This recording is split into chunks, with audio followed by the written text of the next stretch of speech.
Allah est grand et Mahomet est son prophète. C'est par ces mots que le muezzin appelle les croyants à la prière. Mahomet naît à la Mecque vers 570 après Jésus-Christ. Son père meurt peu après sa naissance et il perd sa mère à l'âge de 6 ans. L'orphelin est élevé par un oncle à l'ombre de la Kaaba.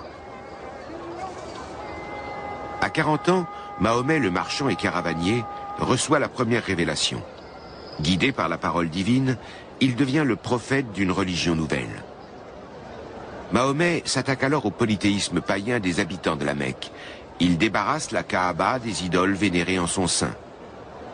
Cette purification de la Kaaba est aujourd'hui encore commémorée rituellement 2 fois par an par la Maison royale d'Arabie Saoudite.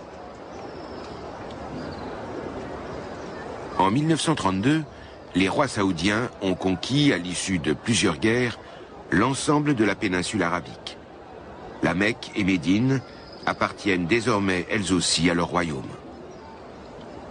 Sur ces images d'archives des années 30, des pèlerins perpétuent leurs cérémonies religieuses à la Mecque et dans ses environs. Un témoignage intemporel. Reflet de scène sans doute quasi identique du vivant du prophète Mahomet. À partir de l'an 610, les révélations divines faites à Mahomet donnent lentement naissance à une nouvelle religion, qui présente d'évidents parallèles avec le judaïsme et le christianisme.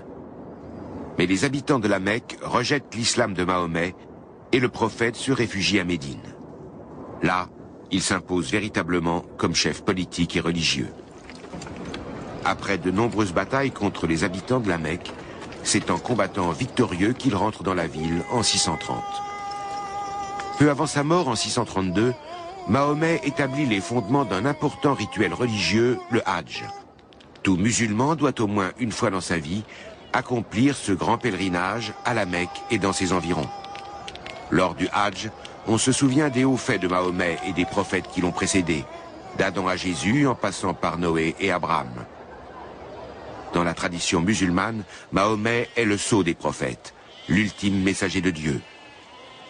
Quant au Coran, qui regroupe les révélations célestes faites à Mahomet, il est la parole intacte d'Allah.